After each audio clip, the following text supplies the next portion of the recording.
3:17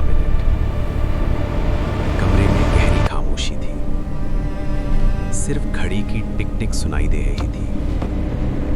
अचानक फोन की हल्की सी वाइब्रेशन ने उस सन्नाटे को तोड़ दिया। अमन की नींद खुली। आधी बंद आंखों से उसने मोबाइल उठाया। स्क्रीन पर एक अनजान नंबर से मैसेज था। मैसेज में सिर्फ 3 शब्द लिखे थे, तुम अगले हो। अमन हल्का सा हंसा। उसे लगा कोई बेवकूफ़ी भरा मजाक है। उसने फ़ोन साइड में रखा, लेकिन उसे क्या पता था, ये मजाक नहीं, एक चेतावनी थी। अगली सुबह टीवी पर खबर चल रही थी कि शहर में देर रात एक युवक की हत्या। अमन ने ध्यान से स्क्रीन देखी। रिपोर्टर बता रहा था कि हत्या वाली जगह की दीवार पर खून से लिखा था नेक्स्ट। अमन का गला सूख गया। उसे अचानक रात वाला मैसेज याद आया। समय देखा 3:17 PM। क्या ये सिर्फ इत्तेफाक था या कुछ और?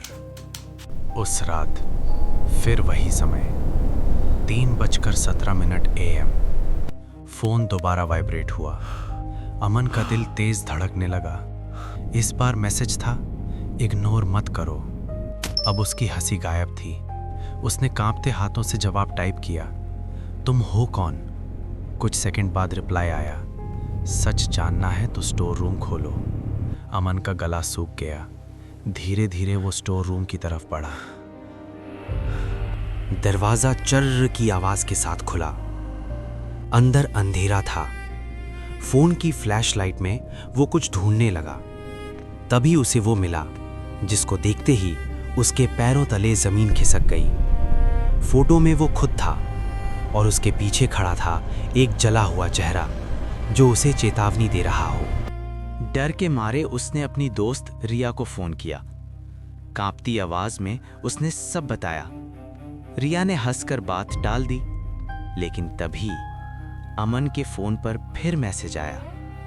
उसे भी बता दिया। उसी पल रिया की कॉल कट गई। अब अमन को यकीन हो चुका था, ये कोई इंसान नहीं है। अगले दिन वो पुलिस स्टेशन पहुंचा। उसने इंस्पेक्टर वर्मा को सब कुछ बताया। इंस्पेक्टर वर्मा ने नंबर ट्रेस करवाया।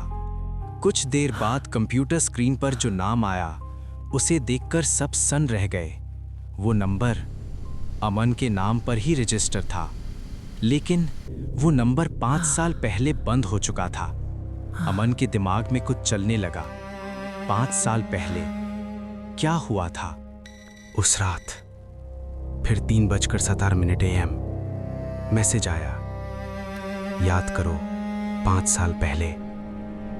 अचानक यादें लौटने लगी। 5 साल पहले उसका दोस्त राहुल, दोनों के बीच झगड़ा हुआ था। गुस्से में अमन ने राहुल को धक्का दिया। राहुल सीढ़ियों से गिरा और उसकी मौत हो गई। अमन ने उस हादसे को दुर्घटना बना दिया। सच कभी सामने नहीं आया। आईने के सामने खड़ा अमन अपना चेहरा देख रहा था, लेकिन आईने में उसका प्रतिबिंब मुस्कुरा रहा था। धीरे धीरे उस प्रतिबिंब का चेहरा जलने लगा। वो राहुल था और आईने से आवाज आई, अब तुम्हारी बारी है। अमन चीखा और सब कुछ अंधेरे में डूब गया। अगली सुबह खबर आई, एक युवक अपने कमरे में मृत पाया गया।